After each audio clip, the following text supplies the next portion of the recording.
Hi, എല്ലാവർക്കും പുതിയൊരു വീഡിയോയിലേക്ക് സ്വാഗതം. അപ്പോൾ ഇതാ ഹോണറിന്റെ ഒരു ലോ ബഡ്ജറ്റ് ഫോണാണ് എൻ്റെ കയ്യിലുള്ളത്. പുതിയതായിട്ട് ഇപ്പോൾ വന്ന ഫോണാണ് ഹോണറിന്റെ ഹോണർ X6B എന്ന മോഡലാണ്. ഇത് 10,000 രൂപയുടെ താഴെ മാത്രമാണ് ഇതിന്റെ പ്രൈസ് വരുന്നത്. അപ്പോൾ ഒരുപാട് നല്ല ഫീച്ചേഴ്സും കാര്യങ്ങളൊക്കെ ഇതിൽ ഇൻക്ലൂഡ് ആക്കിയിട്ടുണ്ട്. അപ്പോൾ ഈ ഒരു ഫോൺ ഏതൊക്കെ വേരിയന്റിലാണ് വരുന്നത്, എത്രയൊക്കെ പ്രൈസിലാണ് വരുന്നത് എന്നും അതുപോലെ UIയിൽ എത്ര പ്രൈസ് ആണ് വരുന്നത് എന്നൊക്കെ നമുക്ക് ഈ ഒരു വീഡിയോയിൽ കൂടി നോക്കാം. ഫോണിന്റെ ബോക്സ് കാണുമ്പോൾ തന്നെ നിങ്ങൾക്ക് മനസ്സിലാവും ഇതിൽ ചാർജിങ് അഡാപ്റ്റർ ആക്സസറീസ് ഒന്നും വരുന്നില്ല എന്ന്. ഇതിന് മുമ്പേ ഹോണറിലായിരുന്നു എല്ലാ ആക്സസറീസും കൊടുത്തിട്ടുണ്ടായിരുന്നു. ഇപ്പോൾ ഹോണറും അതേപോലെ തന്നെ എല്ലാം കുറച്ചിട്ട് ഫോൺ മാത്രം ആക്കിയിട്ടുണ്ട്. ഇനിയിപ്പോൾ ഈ ഒരു മോഡലിൽ മാത്രമാണോ അല്ലെങ്കിൽ ഇനി അങ്ങോട്ടുണ്ടോ എന്നൊന്നും അറിയില്ല.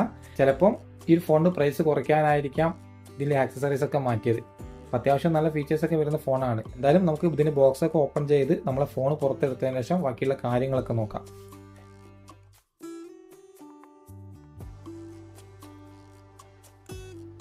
ഇതിലുള്ളത് type C to USB cable, പിന്നെ യൂസർ മാനുവൽ, പിന്നെ സിം എജക്റ്റിംഗ് ടൂൾ, ഇത്രേ ഉള്ളൂ ഈ ബോക്സിൽ.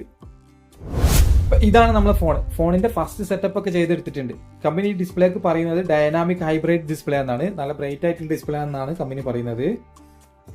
അപ്പോൾ അത്യാവശ്യം നല്ല ബ്രൈറ്റ് കിട്ടുന്നുണ്ട് ഡിസ്പ്ലേക്ക്. നിങ്ങൾക്ക് ഇവിടെ കാണുമ്പോൾ തന്നെ മനസ്സിലാവുന്നുണ്ടോ, നല്ല ബ്രൈറ്റ് ആയിട്ടുള്ള ഡിസ്പ്ലേ തന്നെയാണ്. പിന്നെ ബെസൽസ് ഒക്കെ വളരെ കൂടിയ ഡിസ്പ്ലേ ആണ്. താഴ്ഭാഗത്ത് നല്ല ബെസൽ ഉണ്ട്, സൈഡിലൊക്കെ തന്നെ ഉണ്ട്. വാട്ടർ ഡ്രോപ്പ് നോച്ചോട് കൂടെയുള്ള ഡിസ്പ്ലേ ആണ് വരുന്നത്. പിന്നെ ഈ ഒരു ഭാഗത്തായിട്ട് നമുക്ക് മാജിക് ക്യാപ്സൂൾ എന്ന് പറഞ്ഞിട്ടുള്ള ഓപ്ഷൻ കിട്ടുന്നുണ്ട്. അതായത് നോട്ടിഫിക്കേഷൻ ആയിട്ട് നമുക്ക് അലാറം വെക്കുന്നതും പ്രീ റെക്കോർഡ് ചെയ്യുന്നതും റെക്കോർഡിങ്ങും ഒക്കെ തന്നെ ഇതിൽ കാണാൻ പറ്റും. ഇപ്പോൾ ലാസ്റ്റ് ഇറങ്ങിയിട്ടുള്ള ഓണറിലെ ഫോണുകളിലൊക്കെ തന്നെ ആ ഒരു ഓപ്ഷൻ ഉണ്ടായിരുന്നു. അപ്പോൾ അതും ഈ ഒരു ലോ ബഡ്ജറ്റിൽ കൊണ്ടുവന്നിട്ടുണ്ട്.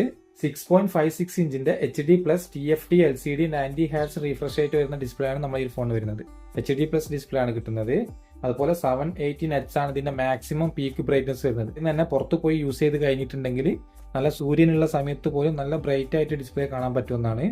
അപ്പോൾ നമ്മൾ യൂസ് ചെയ്ത് നോക്കിയ സമയത്ത് വലിയ കുഴപ്പമൊന്നുമില്ല, അത്യാവശ്യം നല്ല രീതിയിൽ തന്നെ ഡിസ്പ്ലേയിൽ കാണാൻ പറ്റുന്നുണ്ട്. പിന്നെ ഫോണിന്റെ ടച്ച് പെർഫോമൻസ് ഒക്കെ നോക്കുന്ന സമയത്ത് അത്യാവശ്യം നല്ല സ്മൂത്ത് ഒക്കെ ഉണ്ട്, വലിയ കുഴപ്പമൊന്നുമില്ല. അപ്പോൾ ഫോണിന്റെ ഡിസ്പ്ലേ സൈഡ് നോക്കുന്ന സമയത്ത് വലിയ കുഴപ്പമില്ലാത്ത ഒരു ആവറേജ് പെർഫോമൻസ് വരുന്ന ഡിസ്പ്ലേ ആണ് കിട്ടുന്നത്. ഫോണിന്റെ ബാക്ക് സൈഡ് കാണാൻ നല്ല ഭംഗിയുണ്ട്. ഇതിന് മുമ്പേ ഇതേപോലെയുള്ള ഡിസൈനിൽ വന്നിട്ടുണ്ട് ഹോണർ. 3 കളറിലാണ് ഈ ഫോൺ വരുന്നത്. മിഡ് നൈറ്റ് ബ്ലാക്ക്, സ്റ്റെറി പർപ്പിൾ, പിന്നെ നമ്മളെ കയ്യിലുള്ള ഫോറസ്റ്റ് ഗ്രീൻ. അപ്പോൾ ഈ സ്റ്റെറി പർപ്പിളും ഈ ഗ്രീൻ കളറും നല്ല ഭംഗിയുണ്ട് കാണാൻ. പിന്നെ ഇവിടെ ഒരു മാറ്റ് ഫിനിഷിൽ വരുന്ന പ്ലാസ്റ്റിക് ബോഡിയാണ്. അതുപോലെ ക്യാമറ ഇരിക്കുന്ന ഒരു മൊഡ്യൂൾ ഒരു ഗ്ലോസി ഫിനിഷിലാണ് വരുന്നത്.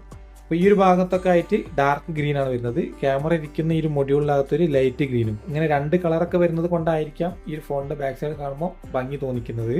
പിന്നെ ഫോൺ അത്ര സ്ലിം ആയിട്ടുള്ള ഫോണൊന്നല്ല. 8.39 mm ആണ് തിക്നെസ് വരുന്നത്. അതുപോലെ തന്നെ 192 ഗ്രാം ഭാരവും വരുന്നുണ്ട്. കുറേ ടൈം കയ്യിൽ ഫോൺ ഇങ്ങനെ പിടിക്കുന്ന സമയത്ത് ചെറിയ വെയിറ്റ് ഒക്കെ ഫീൽ ചെയ്യുന്നുണ്ട്. പിന്നെ സൈഡിലായിട്ട് പവർ ബട്ടൺ, ഇതിൽ തന്നെയാണ് ഫിംഗർ പ്രിന്റ് സെൻസർ വരുന്നത്. പിന്നെ വോളിയം വോക്കേഴ്സിന്റെ മുകളിൽ. പിന്നെ ഇവിടെ ആയിട്ട് സെക്കൻഡറി നോയിസ് ക്യാൻസലേഷൻ മൈക്ക്, പിന്നെ സിം ട്രേ വരുന്നത് ഇവിടെയാണ്. ഇതൊന്ന് നമുക്ക് ഓപ്പൺ ചെയ്ത് നോക്കാം. ഒരേ സമയത്ത് 2 സിം കാർഡ് അല്ലെങ്കിൽ ഒരു സിം കാർഡും ഒരു മെമ്മറി കാർഡ് ഇടാൻ പറ്റുന്ന ട്രേ ആണ് ഇതിൽ വരുന്നത്. പിന്നെ താഴ്ഭാഗത്തായിട്ട് speaker grill, type C charging port, main mic, 3.5 mm headphone jack. ഒരു ഫോണിന്റെ ബിൽഡ് ക്വാളിറ്റി നോക്കുന്ന സമയത്ത് വലിയ കുഴപ്പമില്ല, അത്യാവശ്യം നല്ല ക്വാളിറ്റി പോലെ ഫീൽ ചെയ്യുന്നുണ്ട് കയ്യിൽ പിടിക്കുന്ന സമയത്തും ഇത് യൂസ് ചെയ്ത സമയത്തൊക്കെ. ഇനി ഈ ഫോൺ 5 സ്റ്റാർ ഡ്രോപ്പ് റെസിസ്റ്റൻസ് ക്വാളിറ്റിയും കിട്ടിയിട്ടുണ്ട്. അതുപോലെ തന്നെ SGSന്റെ റെസിസ്റ്റൻസ് സർട്ടിഫിക്കേഷൻ സ്വിറ്റ്സർലാൻഡിന്റെ ഇതിന് കിട്ടുന്നുണ്ട്.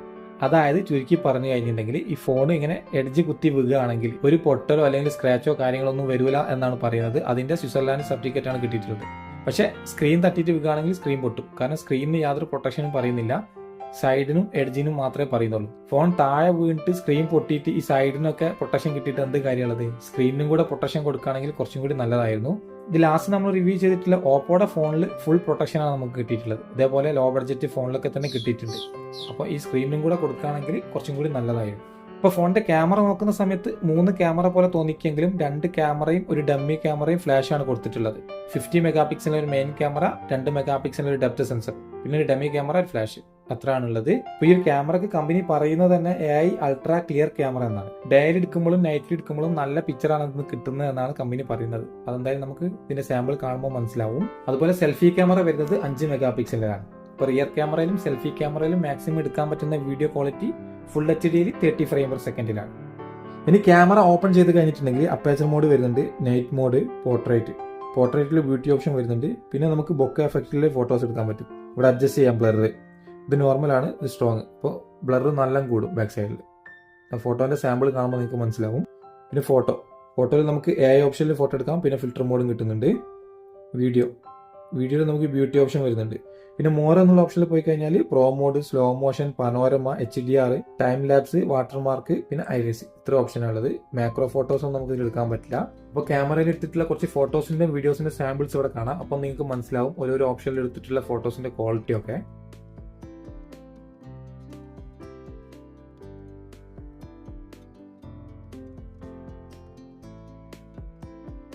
ഇപ്പോൾ ഡിഫറെൻ്റ് ആയിട്ടുള്ള ഓപ്ഷനിൽ എടുത്തിട്ടുള്ള ഫോട്ടോസിൻ്റെ സാമ്പിൾസാണ് നിങ്ങളിവിടെ കാണുന്നത്. ഡീസൻ്റ് ആയിട്ടുള്ള ഫോട്ടോസൊക്കെയാണ് കിട്ടുന്നത്, വലിയ കുഴപ്പമൊന്നുമില്ല. അത്യാവശ്യം നല്ല ബ്രൈറ്റ് ആയിട്ടുള്ള ഫോട്ടോസ് തന്നെ കിട്ടുന്നുണ്ട്. അതുപോലെ ഉള്ളിൽ നിന്ന് എടുത്ത ഫോട്ടോസിനും പുറത്തുനിന്ന് എടുത്ത ഫോട്ടോസിനും ഒക്കെ തന്നെ നല്ല ക്വാളിറ്റി കിട്ടുന്നുണ്ട്. പിന്നെ പോർട്രേറ്റിൽ നമുക്ക് ബ്ലർ അഡ്ജസ്റ്റ് ചെയ്യാൻ പറ്റുന്നത് കൊണ്ട് തന്നെ അത്യാവശ്യം നല്ല ബ്ലറായിട്ട് തന്നെ എടുക്കാൻ പറ്റുന്നുണ്ട്. ഫുൾ HD 30 ഫ്രെയിം പെർ സെക്കൻഡിലാണ് വീഡിയോ എടുക്കാൻ പറ്റുന്നത്. നിങ്ങളിൻ്റെ അധിക വീഡിയോയിലും ഈ ഒരു സ്ഥലവും ഇവിടെയുള്ള ഫോട്ടോസും വീഡിയോസൊക്കെ തന്നെ ആവും കാണുന്നുണ്ടാവുക. നമുക്ക് വേറെ സ്ഥലമൊന്നുമില്ല വീഡിയോ എടുക്കാൻ, ഈ ഒരു സ്പേസ് മാത്രമേ ഉള്ളൂ. അതുകൊണ്ട് തന്നെയാണ് ഈ ഒരു സ്ഥലം മാത്രം നിങ്ങൾ കാണുന്നത്. പിന്നെ ജസ്റ്റ് വീഡിയോ ഫോട്ടോൻ്റെ ഡെമോ കാണാമെന്ന് മാത്രമേ ഉള്ളൂ. ഇവിടെ നമുക്ക് ഗ്രീൻ കളർ ഉണ്ട്, നല്ല ഓപ്പൺ ആയിട്ടുള്ള സ്പേസ് ഉണ്ട്, പിന്നെ ആകാശമുണ്ട്. എല്ലാ കളറും ഇവിടെ വരുന്നത് കൊണ്ട് തന്നെ ഇവിടെ എടുക്കുമ്പോൾ ഏകദേശം കറക്റ്റ് ഒരു വീഡിയോ ക്വാളിറ്റി മനസ്സിലാവും. ഇപ്പോൾ വലിയ കുഴപ്പമില്ല, അത്യാവശ്യം നല്ല ക്വാളിറ്റി ഒക്കെ കിട്ടുന്നുണ്ട് വീഡിയോക്ക്. ഈ ഒരു പ്രൈസ് റേഞ്ചിൽ വരുന്ന വേറെ ബ്രാൻഡിലുള്ള ഫോണുകളൊക്കെ നോക്കുന്ന സമയത്ത് എത്രയോ ബെറ്റർ ആണ് ഇതിൻ്റെ ഒരു ക്യാമറ. വലിയ കുഴപ്പമൊന്നുമില്ല, നാച്ചുറൽ കളറാണ് കിട്ടുന്നത്, ഓവർ കളറൊന്നുമില്ല, നല്ല നാച്ചുറൽ കളർ തന്നെ കിട്ടുന്നുണ്ട്. സ്റ്റെബിലൈസേഷൻ ഓപ്ഷൻ ഒന്നും വരുന്നില്ല, അതുകൊണ്ട് തന്നെ ഷെയ്ക്ക് ഒക്കെ ഉണ്ട്. ചെറിയ 10x വരെയാണ് ഇതിൽ ഡിജിറ്റൽ സൂം ചെയ്യാൻ പറ്റുന്നത്. ഇപ്പോൾ വീഡിയോൻ്റെ ക്വാളിറ്റി എത്രമാത്രം ഉണ്ടെന്ന് നിങ്ങൾക്ക് ഇതിൽ കാണാൻ പറ്റും.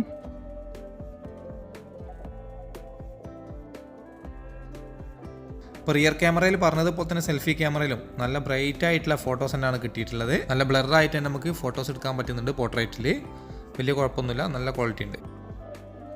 ഇപ്പോൾ ഫുൾ HD 30 ഫ്രെയിം പെർ സെക്കൻഡിലാണ് ഇതിൽ എടുക്കാൻ പറ്റുന്നത് വീഡിയോൻ്റെ മാക്സിമം ക്വാളിറ്റി. വീഡിയോൻ്റെ ക്വാളിറ്റി നിങ്ങൾക്ക് ഇവിടെ കാണാൻ പറ്റും, നല്ല ബ്രൈറ്റ് ആയിട്ടുള്ള വീഡിയോ ആണ് കിട്ടുന്നത്. പക്ഷേ ഒരു പ്രശ്നം എന്താണെന്ന് വെച്ചാൽ നീല ആകാശം എല്ലാം കൂടെ വൈറ്റ് കളറായിട്ട് ബ്രൈറ്റ്നസ് കൂടിയിട്ട്. അതിലും കുഴപ്പമൊന്നുമില്ല, അത്യാവശ്യം നല്ല ക്വാളിറ്റി കിട്ടുന്നുണ്ട്. 5 മെഗാ പിക്സൽ ക്യാമറ ആണ് ഇതിൽ വരുന്നത്, അപ്പോൾ അതിൻ്റെ ഒരു ക്വാളിറ്റി ഉണ്ടാവുള്ളൂ. എന്നാലും വലിയ കുഴപ്പമില്ല, നല്ല ബ്രൈറ്റ് ആയിട്ടുള്ള വീഡിയോ ആണ് കിട്ടുന്നത്. ഇപ്പോൾ വീഡിയോൻ്റെ ക്വാളിറ്റി നിങ്ങൾക്ക് ഇവിടെ കാണാൻ പറ്റും എത്രമാത്രം ഉണ്ട് എന്ന്. ഇനി ഫോണിൽ വരുന്നത് ആൻഡ്രോയിഡ് 14 മാജിക് OS 8 ആണ്. അതുപോലെ മീഡിയാടെക്കിന്റെ Helio G85 എന്നുള്ളൊരു 4G പ്രോസസ്സറാണ് ഈ ഫോണിലുള്ളത്. നമുക്കറിയാം മീഡിയാടെക്കിന്റെ Helio G85 എന്നുള്ളൊരു പ്രോസസ്സർ ഇതുപോലെയുള്ള ലോ ബഡ്ജറ്റ് ഫോണുകളിലൊക്കെ തന്നെ കണ്ടുവരുന്ന പ്രോസസ്സറാണ്. ഒരു നോർമൽ ക്വാളിറ്റി വരുന്ന പ്രോസസ്സറാണ്, അത്ര ഹെവി പെർഫോമൻസ് തരുന്ന പ്രോസസ്സറല്ല, നോർമൽ യൂസിനൊക്കെ പറ്റിയ പ്രോസസ്സർ അത്രേ ഉള്ളൂ. പിന്നെ ഓൺലൈനിലൊക്കെ 3 വേരിയന്റിൽ ഈ ഫോൺ കാണുന്നുണ്ട്. 4GB RAM 128GB, 6GB RAM 128GB, പിന്നെ നമ്മളെ കയ്യിലുള്ള 6GB RAM 256GB. അപ്പോൾ ഈ 6GB RAM എന്നുള്ളത് നമുക്ക് 6GB കൂടെ എക്സ്പെൻഡബിൾ ആണ്, 12GB വരെ കിട്ടും. പിന്നെ നമ്മൾ നേരത്തെ പറഞ്ഞതുപോലെ തന്നെ 1TB വരെ നമുക്ക് മെമ്മറി കാർഡ് ഇട്ടിട്ട് എക്സ്പെൻഡ് ചെയ്യാൻ സാധിക്കും. LPDDR4X ആണ് റാം വരുന്നത്. നമ്മളെ കയ്യിലുള്ള ഈ 6GB RAM 256GBക്ക് UAE വരുന്ന പ്രൈസ് 449 dirhams ആണ്. ഇന്ത്യയിൽ നമ്മൾ ഇതിന് എക്സ്പെക്ട് ചെയ്യുന്ന പ്രൈസ് നേരത്തെ പറഞ്ഞതുപോലെ തന്നെ 9999 രൂപയാണ്. അത്യാവശ്യം നല്ല റാം ആൻഡ് സ്റ്റോറേജ് ഒക്കെ കിട്ടുന്നുണ്ട് ഈ ഒരു പ്രൈസിന്, നല്ലൊരു കാര്യം തന്നെയാണ്. ഇനി ഫോണിൽ 5200 mAh വലിയൊരു ബാറ്ററി കപ്പാസിറ്റി തന്നെയാണ് കിട്ടുന്നത്. അപ്പോൾ ഇത് ചാർജ് ചെയ്യാൻ വേണ്ടിയിട്ട് ബോക്സിൽ ചാർജർ വരുന്നില്ല എന്ന് നമ്മൾ നേരത്തെ പറഞ്ഞു. 35 വാട്ടിന്റെ ഫാസ്റ്റ് ചാർജറാണ് മാക്സിമം സപ്പോർട്ട് ചെയ്യുന്നത്. ഓണറിന്റെ അടുത്തുനിന്ന് ഇത് പ്രതീക്ഷിച്ചില്ല, ബോക്സിന്റെ അകത്തുനിന്ന് ആക്സസറീസ് ഒക്കെ ഒഴിവാക്കിയത്. എന്തായാലും അടിപൊളിയായിട്ടുണ്ട്. 4 വർഷത്തെ ഡ്യൂറബിലിറ്റിയും ബാറ്ററിക്ക് ഓണർ പറയുന്നുണ്ട്. ഇനി ഫോണിൽ സൈഡ് മൗണ്ട് ഫിംഗർ പ്രിന്റ് സെൻസറും ഫേസ് ലോക്കാണ് സെക്യൂരിറ്റി ലോക്ക് ആയിട്ട് കൊടുത്തിട്ടുള്ളത്. ടെസ്റ്റ് ചെയ്ത് നോക്കാം. ഇപ്പോൾ ഫിംഗർ പ്രിന്റ് സെൻസറൊക്കെ പെട്ടെന്ന് സെൻസ് ആവുന്നുണ്ട്, ജസ്റ്റ് ഫിംഗർ ടച്ച് ആവുമ്പോൾ തന്നെ സെൻസ് ആയിട്ട് വരുന്നത് കാണാം. യാതൊരു ഡിലേ കാര്യങ്ങളൊന്നുമില്ല, അടിപൊളിയായിട്ട് വർക്ക് ആവുന്നുണ്ട്. അപ്പോൾ ഫേസ് ലോക്കും നിങ്ങൾക്ക് കാണാം, ഞാനിവിടെ പറയുന്നതിനെക്കാട്ടും കൂടുതൽ നിങ്ങൾക്ക് കാണാൻ പറ്റും. ഫേസ് ലോക്കും അത്യാവശ്യം നല്ല സ്പീഡിൽ തന്നെ വർക്ക് ആവുന്നുണ്ട്, ഡിലേ ഒന്നുമില്ല. ഇനി ഫോണിലെ കണക്ടിവിറ്റി നോക്കുകയാണെങ്കിൽ വൈഫൈയിൽ ഹോട്ട്സ്പോട്ട് കിട്ടുന്നുണ്ട്, സ്ക്രീൻ റെക്കോർഡിംഗ് കിട്ടുന്നുണ്ട്, സ്ക്രീൻ മിററിംഗ് വരുന്നുണ്ട്, NFC ഇതിൽ വരുന്നില്ല. അപ്പോൾ നിങ്ങൾക്ക് ഇവിടെ കാണാം ഇതിലുള്ള ഓപ്ഷൻസ് ഒക്കെ. പിന്നെ സ്പ്ലിറ്റ് സ്ക്രീനും കിട്ടുന്നുണ്ട്, ഒരേ സമയത്ത് 2-3 സ്ക്രീനൊക്കെ ആയിട്ട് ഉപയോഗിക്കാം. പിന്നെ ഓൾവേസ് ഓൺ ഡിസ്പ്ലേ ഇതിൽ വരുന്നുണ്ട്. സൗണ്ട് ക്വാളിറ്റി നമുക്ക് ടെസ്റ്റ് ചെയ്ത് നോക്കാം എത്രമാത്രം ലൗഡ് ഉണ്ട് എന്ന്. സിംഗിൾ സ്പീക്കറാണ് വരുന്നത്.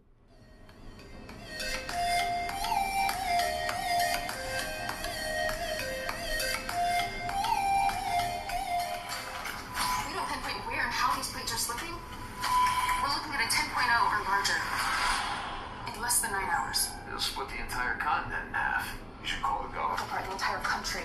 I cannot declare a state of സൗണ്ടിന്റെ ക്വാളിറ്റി ഇവിടെ കേട്ടപ്പോൾ മനസ്സിലായിട്ടുണ്ടാവും. ഒരു നോർമൽ സൗണ്ടേ ഉള്ളൂ, വലിയ ഹൈ ക്വാളിറ്റി സൗണ്ട് ഒന്നുമില്ല. സൗണ്ട് കുറച്ച് കുറവുള്ള പോലെ തോന്നി.